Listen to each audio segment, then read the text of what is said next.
2022년 5월 15일 부활절 5번째 주일입니다. 예배로 부르시는 말씀입니다.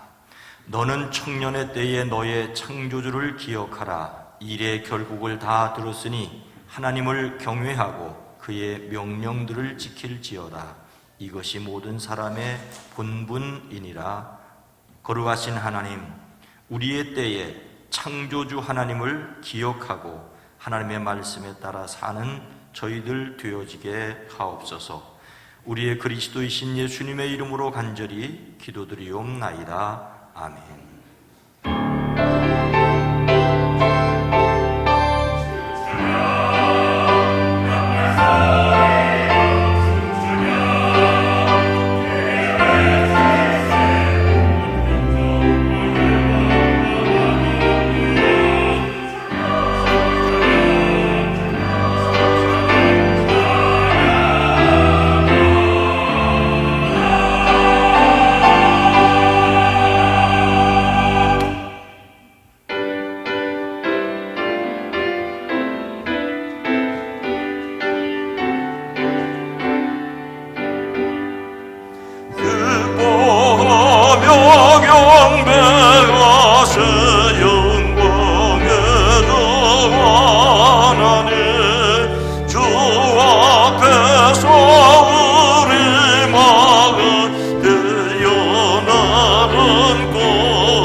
너는 청년의 때에 너의 창조주를 기억하라. 곧 곤고한 날이 이르기 전에 아니 아무 낙이 없다고 할 해들이 가깝기 전에 해와 빛과 달과 별들이 어둡기 전에 비 뒤에 구름이 다시 일어나기 전에 그리하라. 청년이여 내 어린 때를 즐거워하며 내 청년의 날들을 마음에 기뻐하여 마음에 원하는 길들과 내 눈이 보는 대로 행하라. 그러나 하나님이 이 모든 일로 말미암아 너를 심판하실 줄 알라. 여호와를 경외하는 것이 지식의 근본이거늘 미련한 자는 지혜와 훈계를 멸시하느니라. 청년이 무엇으로 그의 행실을 깨끗하게 하리이까? 주의 말씀만 지킬 따름이니이다. 또한 너는 청년의 정욕을 피하고 주를 깨끗한 마음으로 부르는 자들과 함께 의와 믿음과 사랑과 화평을 따르라. 주의 권능의 날에 주의 백성이 거룩한 옷을 입고 즐거이 헌신하니 새벽 이슬 같은 주의 청년들이 주께 나오는도다. 아멘. 전능하사 천지를 만드신 하나님 아버지를 내가 믿사오며 그 외아들 우리 주 예수 그리스도를 믿사오니 이는 성령으로 잉태하사 동정녀 마리아에게 나시고 본디오 빌라도에게 고난을 받으사 십자가에 못 박혀 죽으시고 장사한 지 사흘 만에 죽은 자 가운데서 다시 살아나시며 하늘에 오르사 전능하신 하나님 우편에 앉아 계시다가 저리로서 산자와 죽은 자를 심판하러 오시리라. 성령을 믿사오며 거룩한 공회와 성도가 서로 교통하는 것과 죄를 사하여 주시는 것과 몸이 다시 사는 것과 영원히 사는 것을 믿사옵나이다. 아멘.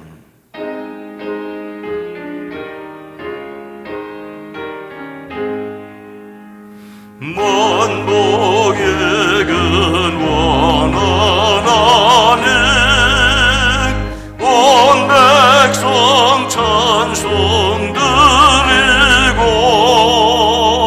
저 천사여 찬송하세 찬송 성도 성자 성령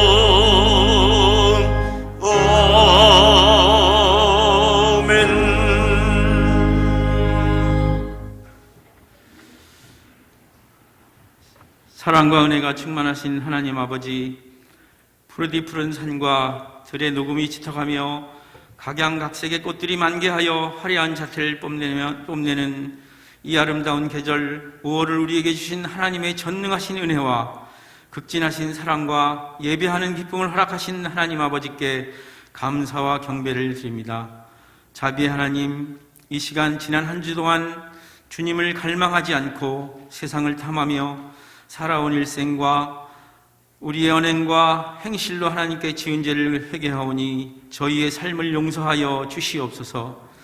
권세와 능력의 하나님, 우리나라를 위하여 기도합니다. 제20대 대통령 취임식이 지난 5월 10일에 있었습니다.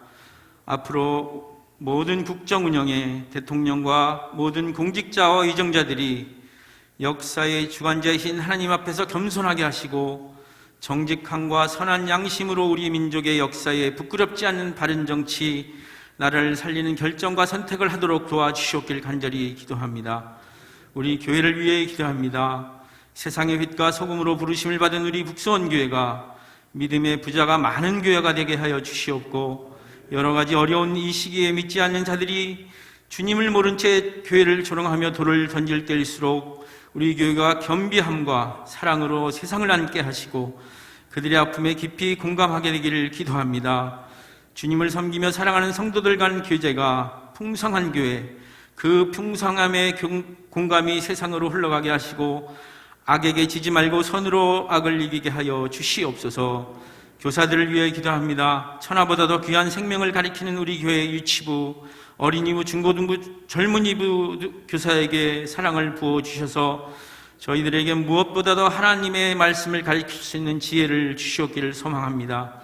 아이들에게 예수님을 가르칠 때마다 그들의 마음판에 분명하고 확실한 복음이 새겨지기를 원합니다. 주님께서 교사들과 아이들에게 사랑으로 하나가 되게 되도록 도와주시옵소서.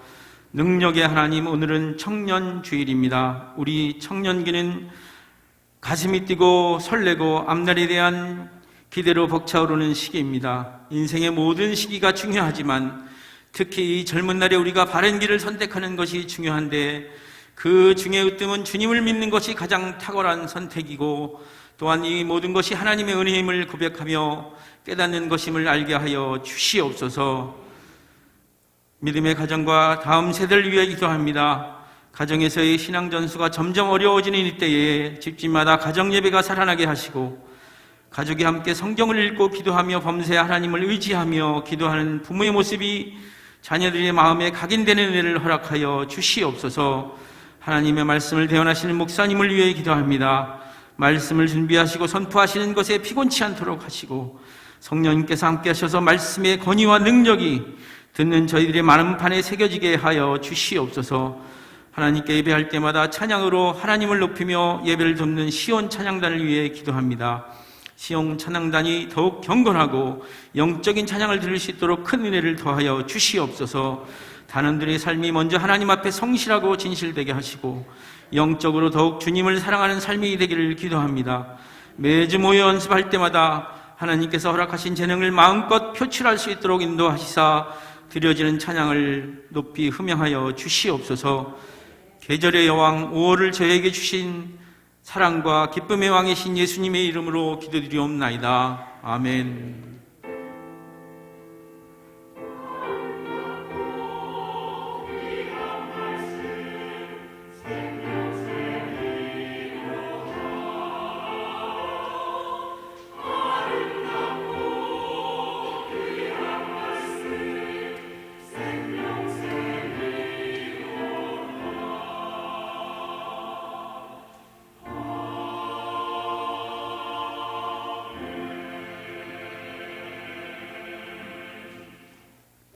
하나님의 말씀은 창세기 45장 4절에서 11절 말씀입니다.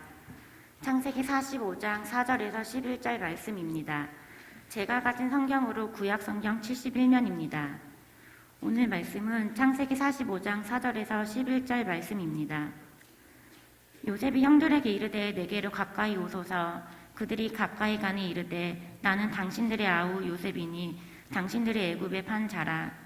당신들이 나를 이곳에 팔았다고 해서 근심하지 마소서. 한탄하지 마소서. 하나님이 생명을 구원하시려고 나를 당신들보다 먼저 보내셨나이다. 이 땅에 2년 동안 흉년이 들었으나 아직 5년은 밭갈이도 못하고 추수도 못할지라. 하나님이 큰 구원으로 당신들의 생명을 보존하고 당신들의 후손을 세상에 두시려고 나를 당신들보다 먼저 보내셨나니 그런즉 나를 이리로 보낸 이는 당신들이 아니요 하나님이시라. 하나님이 나를 바로에게 아버지로 삼으시고 그 온 집의 주로 삼으시며 애굽 온 땅의 통치자로 삼으셨나이다. 당신들은 속히 아버지께로 올라가서 아뢰기를 아버지의 아들 요셉의 말에 하나님이 나를 애굽 전국의 주로 세우셨으니 지체 말고 내게로 내려오사 아버지의 아들들과 아버지의 손자들과 아버지의 양과 소와 모든 소유가 고센 땅에 머물며 나와 가깝게 하소서.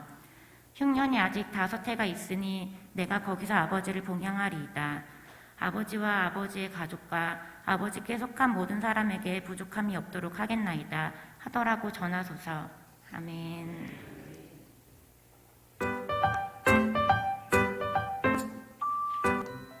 가족과 함께하는 슈마 교실. 아침에 일어날 때 이렇게 인사해 보세요. 하나님이 이끄시는 대로 순종하는 하루 되세요. 집에 있을 때 말씀으로 격려해 주세요. 우리 가정의 주어가 언제나 하나님이길 소망해요. 길을 갈 때 말씀을 적용해 주세요. 지금의 어려움을 통해 하나님이 어떤 일을 이루실 것 같나요? 잠자리에서 이렇게 기도해 주세요. 하나님의 시각으로 인생을 해석하는 가정이 되게 하소서. 5월 셋째 주 오늘의 주제 말씀은 창세기 50장 20절 말씀입니다. 다 같이 큰 소리로 읽어볼까요? 시작! 당신들은 나를 해하려 하였으나 하나님은 그것을 선으로 바꾸사 오늘과 같이 많은 백성의 생명을 구원하게 하시려 하셨나니. 창세기 50장 20절 말씀. 아멘. 전사님, 다음 주에 체험학습 가신다면서요? 정말 재밌겠어요. 네, 재밌을 것 같아요. 근데 재밌을 것 같다고 하시면서 표정이 왜 그러세요? 사실은 체험학습 가면 조별로 움직이거든요. 근데 제 친한 친구들은 다 같은 조가 됐는데 저만 다른 조가 됐어요. 그리고 또 하필이면 저희 조에 저랑 사이가 안 좋은 친구까지 있어요. 아니, 왜 저한테만 이런 상황이 일어나는 건지 모르겠어요. 아이고, 전도사님, 힘내세요. 선생님께서 전도사님을 그 조에 넣으신 이유가 분명히 있을 거예요. 정말 그러실까요? 그럼요. 선생님들은 다 계획이 있으시거든요. 그리고 선생님보다 더 큰 계획을 가지신 분이 있으니까 걱정하지 마세요. 선생님보다 더 큰 계획이요? 네. 오늘 말씀 이야기를 통해서 자세히 알려드릴게요. 같이 말씀 제목을 읽어볼까요? 시작. 하나님의 뜻을 알고 용서해요. 요셉의 형들이 베냐민을 데리고 요셉에게 왔어요. 요셉은 형들이 아직도 나쁜 마음을 갖고 있는지 베냐민을 정말로 사랑하는지 알아보고 싶었어요. 그래서 꾀를 내어 베냐민에게 억울한 누명을 씌웠어요. 그러자 형들 중 유다가 베냐민을 대신해 자신이 벌을 받겠다고 했어요. 요셉은 이전과 달라진 형들의 모습을 보고 더 이상 북받치는 감정을 참을 수가 없었어요. 요셉이 큰 소리로 울며 말했어요. 형님들, 제가 요셉이에요. 형님들이 애굽의 노예로 팔았던 그 요셉입니다. 형들은 너무 놀라 아무 말도 하지 못했어요. 형님들, 제게 했던 나쁜 행동 때문에 걱정하지 마세요. 하나님께서 많은 사람들의 생명을 살리시려고 형님들보다 저를 먼저 이곳에 보내신 것이니까요. 요셉이 이어서 말했어요. 앞으로 5년 동안은 지금처럼 흉년이 계속될 거예요. 하나님께서는 형님들과 가족들이 살아남도록 하시려고 저를 애굽 왕의 가장 높은 신하로 만드셨어요. 저는 모든 애굽 땅의 주인이에요. 그러니 아버지께 가서 제가 애굽에서 얼마나 높은 사람이 되었는지 말씀드리세요. 그리고 서둘러 아버지를 이곳으로 모시고 오세요. 제가 아버지와 가족들이 굶지 않도록 잘 보살펴 드릴게요. 요셉은 말을 마친 후 베냐민의 목을 꼭 끌어안고 울었어요. 그리고 다른 형제들과도 서로 껴안고 울었어요. 요셉의 형들은 집으로 달려가 지금까지 일어난 일을 아버지께 모두 말해주었어요. 야곱은 요셉이 살아있다는 소식에 무척 기뻐했어요. 그리고 야곱의 가족들은 모두 애굽으로 이사를 갔답니다. 요셉은 애굽으로 보내신 하나님의 뜻을 깨달았어요. 그래서 자신을 노예로 팔았던 형들의 잘못을 모두 용서할 수 있었어요. 이처럼 친구와 가족들에게 속상한 일이 있을 때 하나님이 주시는 마음으로 용서하고 사랑할 수 있어야 해요. 하나님의 마음을 기억하고 용서하는 친구들이 되어요. 오늘 말씀에서 요셉은 형들에게 복수하지 않고 형들을 용서해줬어요. 요셉이 어떻게 형들을 용서할 수 있었을까요? 요셉이 착해서였을까요? 아니면 예전의 기억을 모두 잊어버린 걸까요? 아니에요. 요셉이 하나님의 뜻을 깨달았기 때문이에요. 하나님이 가족을 구원하기 위해 자신을 먼저 애굽에 보내신 것이라는 사실을 깨달은 요셉은 형들을 용서할 수 있었어요. 그리고 힘든 시간 동안 자신을 이끄신 놀라운 하나님의 계획을 알았기에 자신도 회복될 수 있었지요. 이렇게 하나님의 뜻을 깨달은 사람은 받아들이고 용서할 수 있어요. 하지만 사람의 마음만으로는 용서하기 힘들어요. 하나님의 뜻을 깨달아야 용서할 수 있는 힘이 생기지요. 친구들, 힘들고 억울한 일이 찾아올 때 하나님께 뜻을 알려달라고 기도해 보세요. 하나님이 우리의 기도를 들으시고 우리의 생각보다 더 큰 놀라운 하나님의 뜻을 깨닫게 하실 거예요. 요셉처럼 하나님의 뜻을 깨닫고 하나님의 마음으로 용서하는 우리 친구들이 되기를 바랄게요.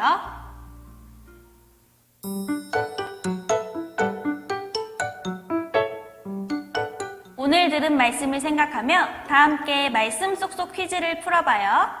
오늘의 문제는 바로 오늘 말씀에서 하나님의 뜻을 깨달아 형들의 잘못을 용서해주고 자신도 회복된 사람은 누구인가요? 1번 야곱, 2번 요셉. 3번 민주의 전사님. 정답은 무엇일까요? 다 같이 정답을 확인해 봐요. 하나, 둘, 셋. 정답은 2번 요셉입니다. 정답을 맞힌 친구들 정말 대단해요. 친구들, 다른 사람 때문에 속상하거나 슬픈 일이 있을 때가 있었나요? 그럴 때는 하나님의 뜻이 무엇인지 기도로 물어보세요.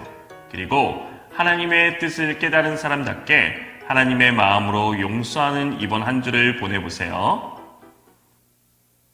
함께 기도해요.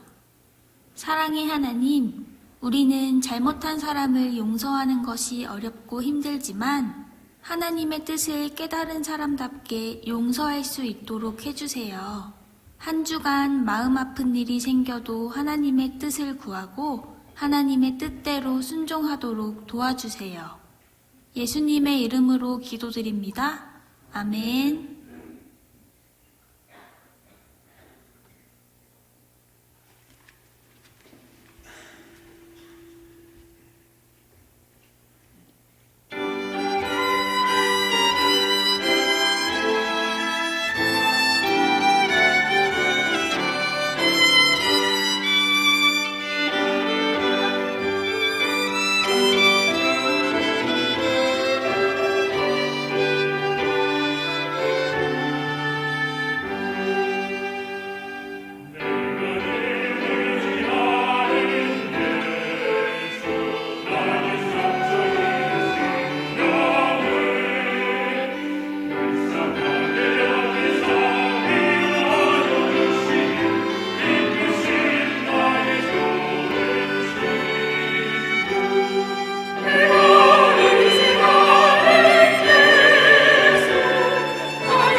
아멘. 하나님께 영광을 돌립니다. 이 시간 이 예배에 참여한 여러분 모두를 주님의 이름으로 환영하고 사랑하고 축복합니다.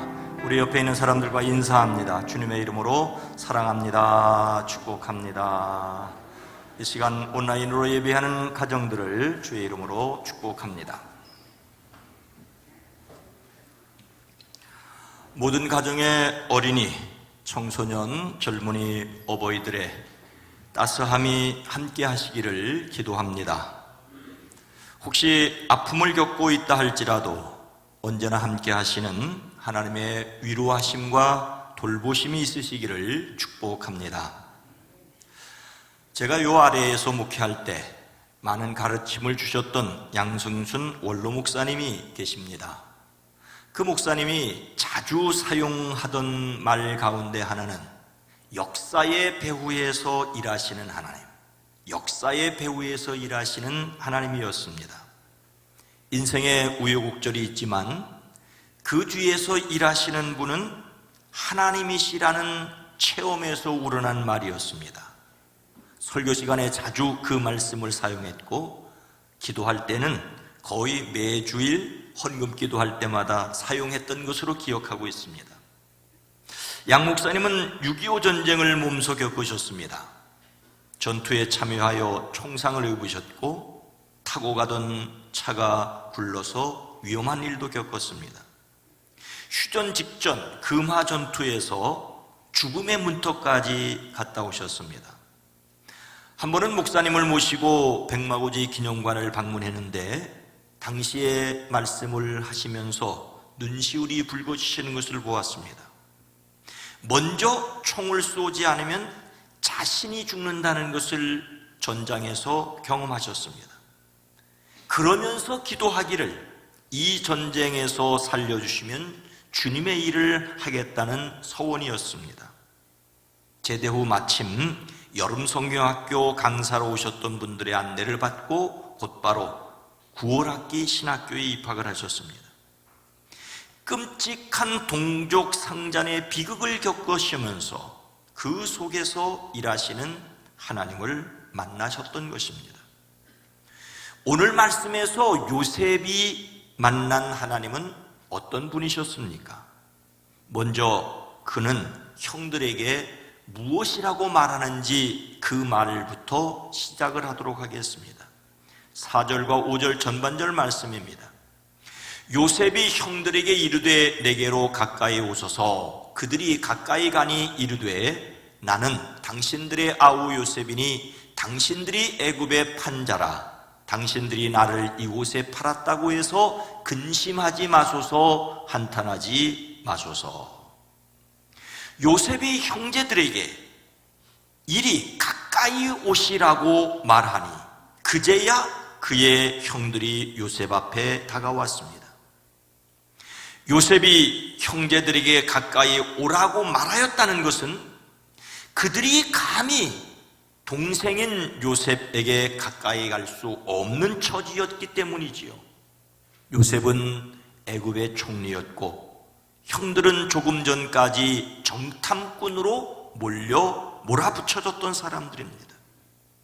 형들에 의하여 노예로 팔린 요셉은 보디발 집의 노예를 거쳐 왕의 죄수를 가두는 감옥에 갇히는 시련을 겪고 마침내 애굽 왕 바로의 집을 다스리는 총리가 되었습니다.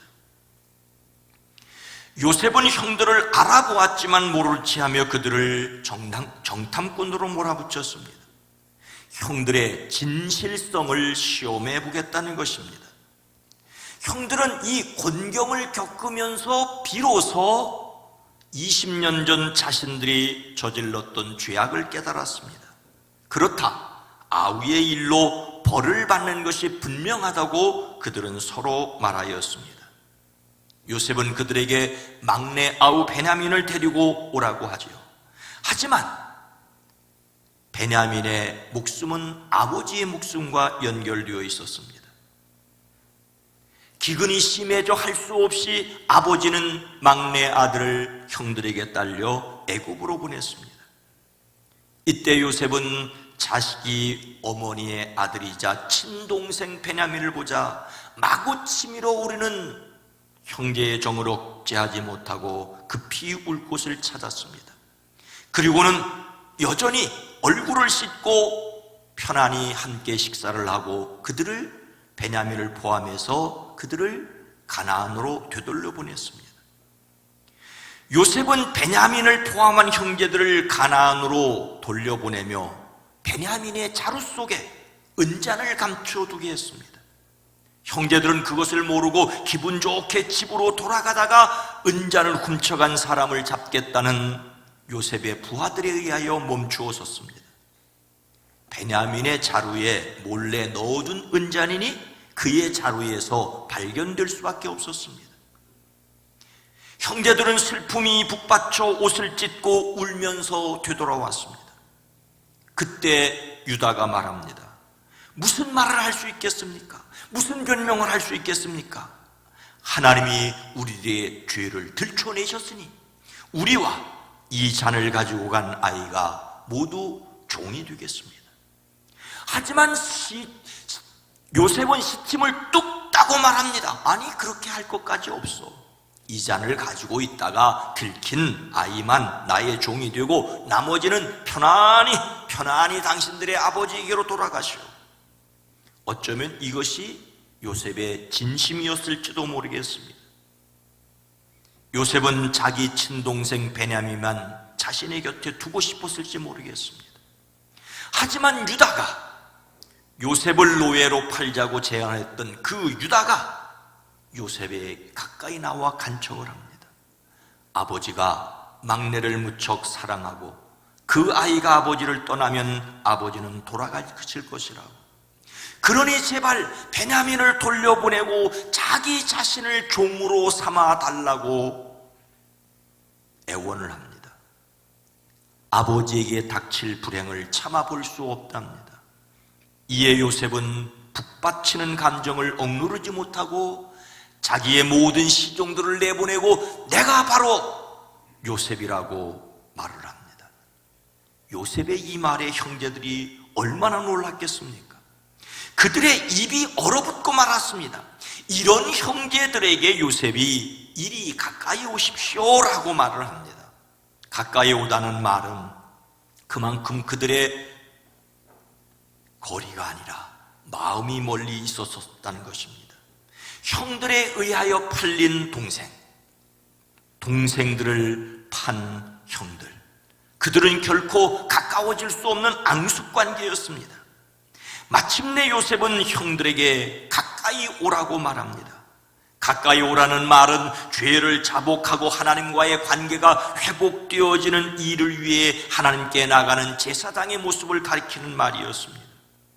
그동안 형들을 모른 채하고 곤란스럽게 한 것은 형들이 죄를 뉘우치는 과정이었고 또한 요셉의 마음속에서 미움과 원망을 털어내는 과정이기도 했습니다.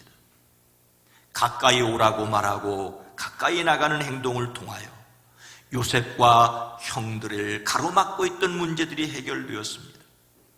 그동안 요셉은 죄수와 노예로 살며 형들에게 말할 수 없는 원망이 있었을 것이지만 형들을 다시 가까이 부르는 것으로 피해자 요셉의 상한 감정이 치유되었다고도 볼 수 있습니다. 요셉은 형들에게 내가 형들이 애굽에 팔아버린 아우라고 말합니다. 이것은 그들의 잘못을 말하는 것이 아닙니다. 오히려 형들에게 팔린 자신의 과거의 수치를 그대로 털어보낸 것이라고 할 수가 있습니다. 그리고 이어서 하는 말이 이제는 걱정하지 말라고, 자책하지도 말라고 합니다. 요셉이 자신을 밝히는 바로 그 순간 형들은 이제 죽었구나. 그래서 요셉은 서둘러 걱정하지 말라고, 근심하지 말라고, 한탄하지 말라고 말합니다. 요셉은 형들을 가까이 불러 위로하였습니다. 요셉은 아버지의 사랑을 독차지했기 때문에 형들에게 미움을 받았고 그리고 노예로 팔렸고 모함을 받아 감옥에 갇혔습니다. 이런 요셉의 마음이 어떠하였겠습니까? 요셉의 마음 속에 어찌 형들에 대한 미움과 원망이 없다고 말할 수가 있겠습니까? 요셉은 자신을 강제로 끌려온 사람이라고, 그리고 이런 수치를, 이런 감옥에 갇힐 만한 일을 하지 않았다고 주장하지 않았습니까? 비록 감옥에 들어온 덕분에 애굽의 총리가 되었지만 그를 그 지경으로 몰아넣은 형제들에게 감정이 없을라야 없을 수 없었습니다. 그런데 이제 형들을 가까이 오게 합니다. 형들을 용서하기 전에 먼저 자신에게서 억울함을 떨쳐버렸습니다. 우리는 다른 사람들을 용서하며 살아야 합니다. 그러나 먼저 자신의 마음을 어루만지시는 하나님의 손을 경험해야 합니다. 하나님께서 여러분의 상한 마음을 어루만져 주시기를 주님의 이름으로 축복합니다. 요셉이 형들을 가까이 오게 하고 위로하는 말을 할 수 있었던 이유가 무엇이겠습니까? 5절 후반절과 7절 말씀입니다. 하나님이 생명을 구원하시려고 나를 당신들보다 먼저 보내셨나이다. 하나님이 이 큰 구원으로 당신의 생명을 보존하고 당신들의 후손을 세상에 두시려고 나를 당신들보다 먼저 보내셨나니. 요셉이 자기의 마음을 추스리고 형들을 가까이 오게 할 수 있었던 데는 하나님이 나를 보내셨다는 깨달음이 있었기 때문입니다. 요셉을 애굽에 보내버린 이들은 그를 미워한 형들이었습니다. 그래서 요셉도 그들이 믿고 원망스러웠을 것입니다. 그런데 그 형들이 하는 이 일을 뒤집어 일하시는 하나님이 계시다라고 하는 것을 깨달았습니다. 여기서 먼저 생각해야 할 말은 보냈다는 말입니다. 하나님이 나를 당신들보다 먼저 보냈다라고 요셉은 2번씩이나 강조하여 말합니다. 그런즉 나를 이리로 보낸 이는 당신들이 아니요 하나님이시라고 말합니다. 인간적으로 볼 때는 형들이 미워서 보냈지만 그 일을 통해서 하나님이 하신 일이라는 말입니다. 보냈다는 말은 보내버린다는 기본적인 뜻이 있지만 임명하다, 인도하다는 뜻도 있습니다. 성경에서 많은 경우 구원이나 재앙의 말씀을 전하기 위해 사신을 보내는 것을 가리킵니다. 예수님께서 복음을 전하기 위하여 세상에 보내신 사도들을 가리키는 말이기도 합니다. 요셉의 형들은 그를 미워하여 차마 죽이지 못하고 노예로 팔아버렸는데 하나님께서 그에게 사명을 주셔서 애굽으로 보내셨다라고 하는 것을 비로소 깨달은 것입니다. 하나님의 뜻을 깨달으니 그동안 겪은 고난을 이해하게 되었고 그래서 원망과 미움을 내려놓게 되었습니다. 요셉의 이야기는 한 인간이 고난과 역경에도 불구하고 성공하였다는 성공신화가 아닙니다. 하나님께서 택하신 자기 백성을 보존하시고 언약을 지키시려고 친히 일하셨다는 하나님의 이야기입니다. 그러므로 실제로 나를 이리로 보낸 것은 형님들이 아니라 하나님이시라는 요셉의 말이 놀라울 따름입니다. 요셉이 형들을 용서할 수 있었던 이유는 이것입니다. 하나님께서 보내셨음을 깨달았기 때문입니다. 현실적으로 형제들에 의하여 애굽으로 팔렸지만 요셉은 역사의 배후에서 자신을 애굽으로 인도하시는 하나님의 손을 깨닫고 형제들이 판 것이 아니라고까지 말합니다. 만약 요셉이 자신의 인생과 역사를 주관하시는 하나님을 깨닫지 못했다면, 그래서 자신에게 주어진 막강한 힘을 함부로 휘둘렀다면 어떤 일이 일어났겠습니까? 요셉이 형들을 용서하지 못했다고 하는 것은 물론이거니와 그를 통해서 일하시려고 하는 하나님의 일에 그는 선하게 참여할 수 없었습니다. 권선징악은 할 수 있었지만 용서하고 사랑하고 하나님이 어떻게 일하시는지에 대해서는 말할 수가 없었습니다. 하나님은 누구를 통해서라도 일하시지만 요셉은 자신의 인생에 하나님의 일을 받아들일 수 있었습니다. 하나님의 일에 아름답게 참여하고 쓰임받기 위하여 하나님의 손길을 깨달아 아는 저와 여러분 모두가 되기를 주의 이름으로 축복합니다.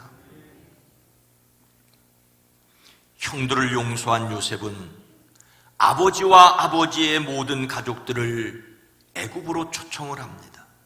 흉년이 아직 5해나 계속될 것이니 아버지와 가족을 복양해 드리겠다는 것입니다. 그렇게 하겠다는 이유가 무엇입니까? 다시 5절 후반절과 7절 말씀입니다.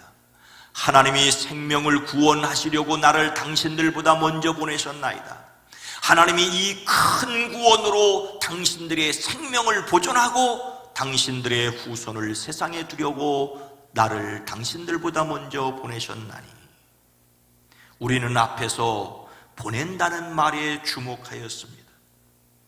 요셉은 하나님이 자기를 형들 앞서 보내셨다는 것을 깨닫고 역사의 배후에서 일하시는 하나님이심을 고백하였습니다. 그런데 하나님께서 그렇게 일하신 이유가 무엇이라고 말하고 있습니까? 그것은 생명을 구원하시려고, 큰 구원으로 생명을 보존하려고 하셨다는 것을 깨달은 것입니다. 요셉은 하나님이 자신을 보낸 이유가 생명의 구원임을 깨달았습니다. 생명을 구원한다는 말은 1차적으로 목숨을 유지한다는 뜻입니다. 기근에서 야곱과 그 자손의 목숨을 유지하기 위해서 그를 앞서 보내신 것입니다. 그러나 이것은 목숨을 연장을 넘어서 하나님의 언약을 이루기 위한 것이었습니다. 구원이란 단순히 육체적인 생명을 연장하는 일만이 아니기 때문입니다. 하나님께서 아브라함과의 한 약속을 이루시기 위해서 앞서 보냈고 그의 가족을 애굽으로 인도하게 됩니다. 요셉은 자기 가족을 애굽으로 옮겨와서 사는 일이 장차 하나님의 백성으로서 이스라엘 국가를 이루시려는 하나님의 뜻이라는 것까지는 미처 몰랐을지도 모릅니다. 하지만 하나님께서 이 일을 위하여 배후에서 일하셨습니다. 요셉은 단지 자기 가족의 생명을 보존하기 위해서 일했는데 하나님은 온 인류의 구원을 말씀하기를 원하셨습니다. 오늘 말씀을 통하여 우리는 우리의 사명을 깨닫습니다. 그것은 생명 구원을 위한 말씀에 순종해야 한다는 것입니다. 생명 구원을 위한 보내심에 순종해야 합니다. 우리는 오늘 말씀을 통하여 하나님의 보내심과 생명의 구원이 구약과 신약에 관통하는 말씀의 큰 주제라는 것을 확인할 수 있습니다. 부활하신 예수님께서 제자들에게 말씀하십니다. 너희에게 평강이 있을지어다. 아버지께서 나를 보내신 것 같이 나도 너희를 보내노라. 하나님 아버지께 보내심을 받아 세상에 오셨던 예수님께서는 또한 제자들을 세상으로 보내십니다. 그런데 예수님께서 제자들을 세상에 보내시면서 이런 말씀을 하십니다. 너희가 누구의 죄든지 사하면 사여질 것이요 누구의 죄든지 그대로 두면 그대로 있으리라 하시니라.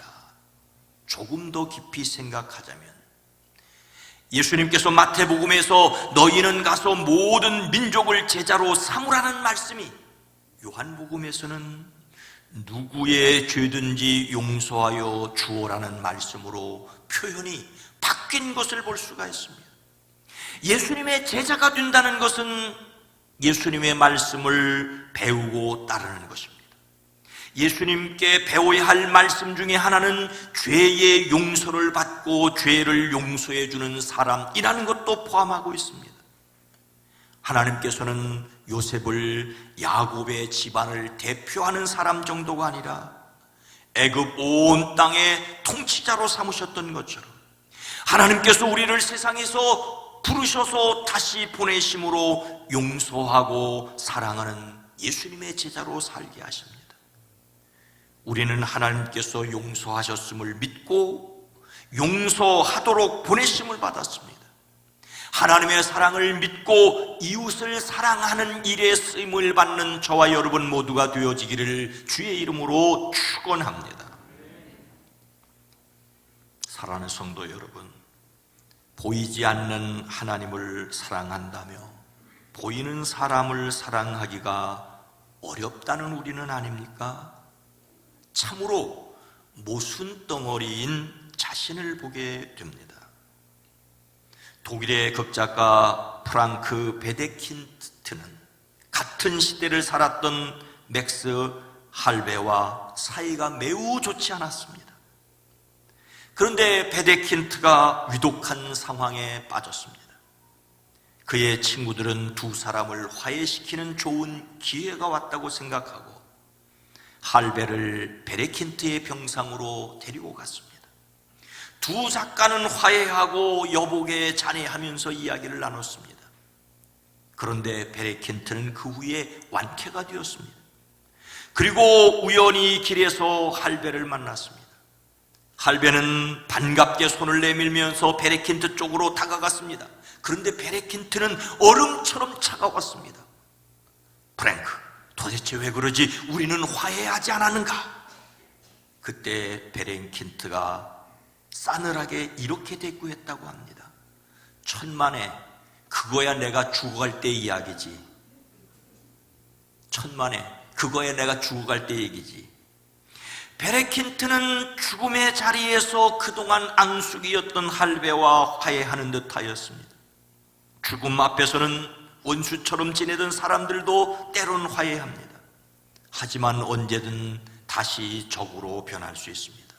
마음속에 진정한 화해가 있기 전에는 말입니다. 문제는 그러고 나서 베데킨트가 다시 화해할 기회를 얻지 못하고 진짜 죽었다는 것입니다.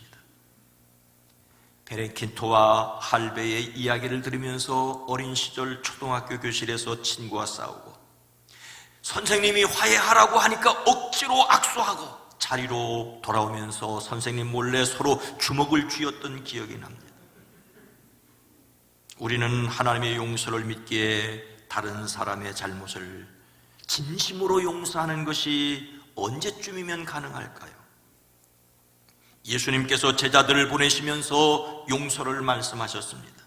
그런데 그에 앞서 부활하신 예수님은 그들에게 숨을 불어넣으시고 말씀하셨습니다. 성령을 받으라. 성령을 받으라. 예수님은 우리에게 성령의 능력을 의지하고 세상으로 가라고 하십니다. 성령을 의지하고 살아내는 저와 여러분 모두가 되어지기를 주님의 이름으로 축원합니다. 거룩하신 하나님, 자비로우신 주여, 우리를 통하여 하나님께서 원하시고 기뻐하시는 역사를 이루어 가시기를 원하나이다. 성령 하나님, 진심으로 성령의 인도함을 받는 저희들이 되어지기를 원하나이다. 용서할 수 없는 것을 용서하는 데 이르게 하시고 사랑할 수 없는 것을 사랑하는 데 이르게 하옵소서. 우리의 구세주 되시는 예수 그리스도의 이름으로 간절히 기도하옵나이다. 아멘.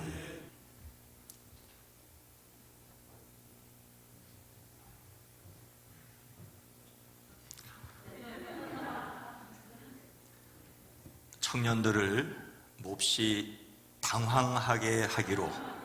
당황스럽게 하기로 제가 결심을 했기 때문에 이 일이 벌어졌습니다. 이 시간 우리 장로님들 나오셔서 우리 청년들에게 꽃다발을 전해드리도록 하겠습니다.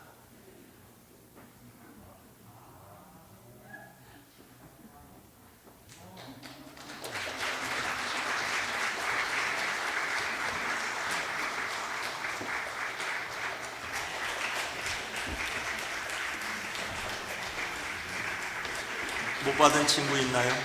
여기 있을 거예요. 한 사람. 네. 기도하겠습니다. 네, 그 친구 주시고요. 하나님, 오늘 청년주의를 맞으면서 이들을 축복하기를 원합니다. 이들이 헌금송으로 하나님을 섬기기를 원할 때 먼저 이들이 하나님께 복된 사람임을 마음속에 담게 하옵소서. 우리 북수원교회가 이들을 응원하고 이들을 축복합니다. 이들의 삶에 하나님이 친히 함께 계셔서 도와주시고 지켜주시고 인도하시는 것을 마음에 담게 하옵소서. 오늘 여기에 앞에 선 우리 청년들, 또 가정에 또는 부득이함으로 함께하지 못한 우리 청년들, 이들의 삶의 자리에서 인생의 자리자리마다 하나님이 친히 인도하시고 이끌어 주시는 것을 경험케 하옵소서. 예수님의 이름으로 축복하여 기도합니다. 아멘. 다시 한번 박수해 주시기 바랍니다.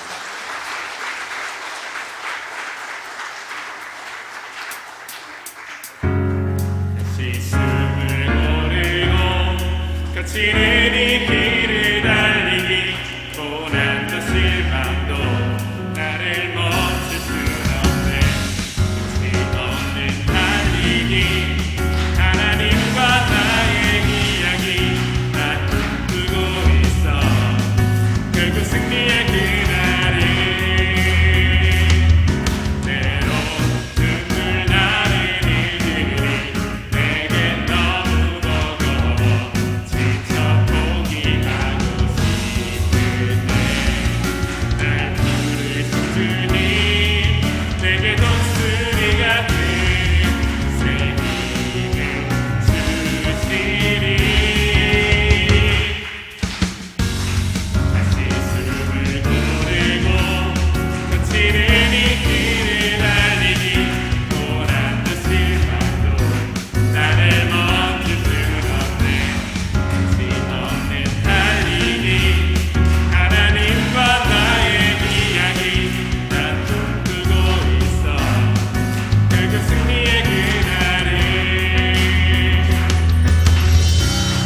다시 숨을 고르고 거치는 이 길을 달리기 고난도 실망도 나를 멈출 순 없네. 끝이 없는 달리기 하나님과 나의 이야기 난 꿈꾸고 있어. 결국 승리의 그날을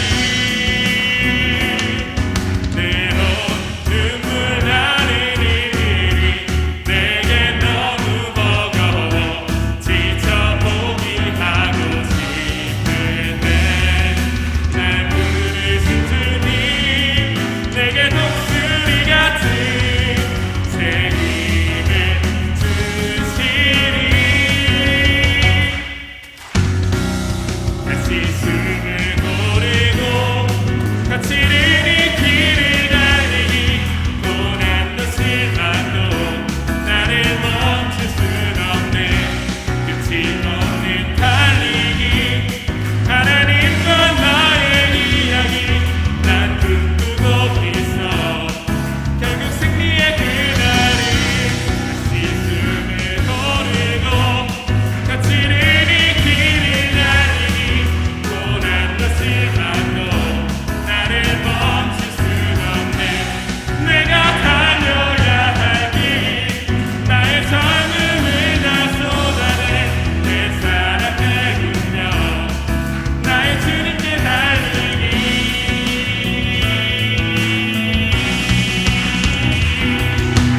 감사합니다.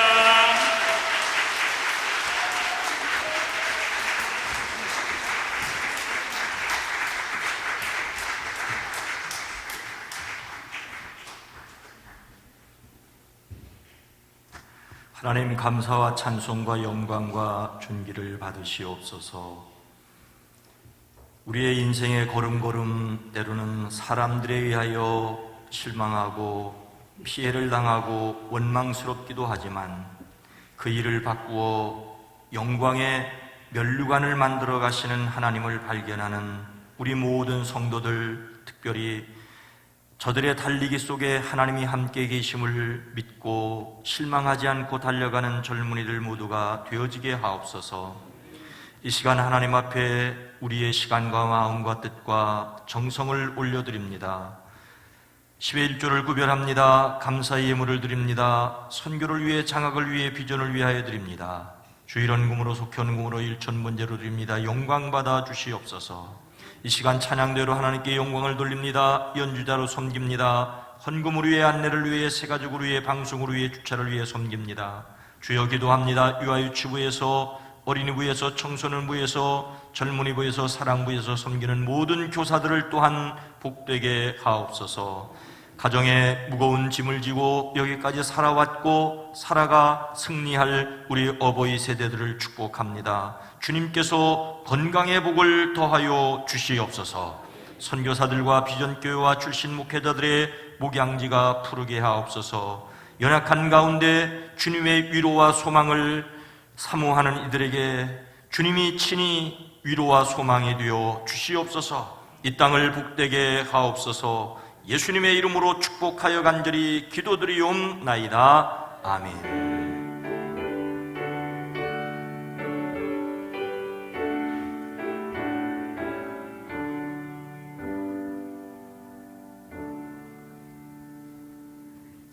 여러분 모두를 다시 한번 주의 이름으로 환영하고 축복합니다. 건강한 교회, 행복한 세상을 위해 기도합니다. 부활절 5번째 주일, 5월의 주제 성품은 열성. 데살로니가전서 5장 16절로 19절 말씀입니다. 함께 읽습니다. 항상 기뻐하라, 성령을 소멸하지 말며. 아멘. 오늘 청년주일이자 또한 교사들을 기억하는 날이기도 합니다. 그래서 교사들을 기억하는 행사는 주일 오후에 있으려고 합니다. 다만 우리 교사들을 위해서 대부분 지금 교사들은 유치부에서 아동부에서 청소년부에서 지금 섬기고 있습니다. 마음을 담아서 박수 한번 해 주시기 바랍니다. 여러분들의 고마운 마음은 이따가 교사들의 모임이 있을 때 제가 전달하도록 그렇게 하겠습니다. 청년주일로 예수님의 사람으로 세상에서 우뚝 서시기를 주의 이름으로 축복합니다. 말씀과 기도로 그리고 찬양이 회복되어 진정한 하나님을 향한 예배가 회복되는 모든 성도들이 되기를 주의 이름으로 축복합니다. 아무래도 당분간 식사를 하는 문제와 오후 예배를 드리지 못할 것 같습니다. 아마 여름은 지나야 될 것 같습니다. 뉴스에 촉각을 세우고 있습니다. 그래서 금요일 저녁 예배가 좀 더 활성화되어서 함께 기도하고 함께 찬송할 수 있기를 바라고 있습니다. 신방 계속되고 있습니다. 신방을 하면서 신방 감사금을 드리는 성도들이 계시는데 그건 좋습니다. 근데 제가 원하는 것은 기도의 제목을 써주시기 바랍니다. 기도의 제목을 쓰는 말은 제가 저와 성도님들 가정의 소통입니다. 소통이에요. 그래서 기도의 내용을 써주시면 그 자리에서 다 공개하지 않을 수도 있습니다. 그러면은 저와 성도님들의 작은 소통이니까, 그리고 속회에서 그 얘기를 나눌 수 있는 것까지 제가 조심해서 나누고 기도하도록 하겠습니다. 그래서 기도 제목을 꼭 써주시기를 바랍니다. 신앙 본질과 다음 세대와 지역사회를 위해서 함께 기도하기를 원합니다. 교사 모임 오늘 오후 4시 반에 있습니다. 구치소 방문 예배 있습니다. 다 함께 일어나셔서 교회 비전을 함께 나눕니다. 예수님께서 두루 다니며 가르치셨습니다. 우리는 다음 세대를 세우는 교회입니다. 예수님께서 천국 복음을 전파하셨습니다. 우리는 신앙 본질에 충실한 교회입니다. 예수님께서 모든 약한 자를 고치셨습니다. 우리는 지역사회를 섬기는 교회입니다.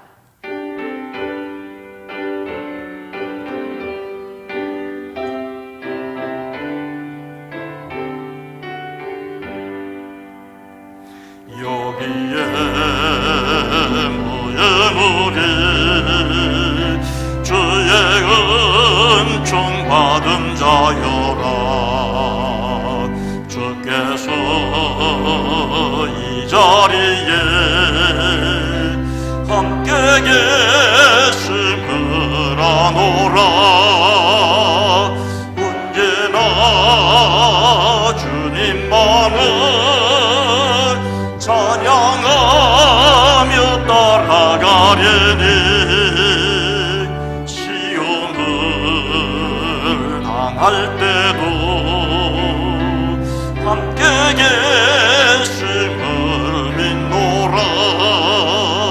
이 믿음 더욱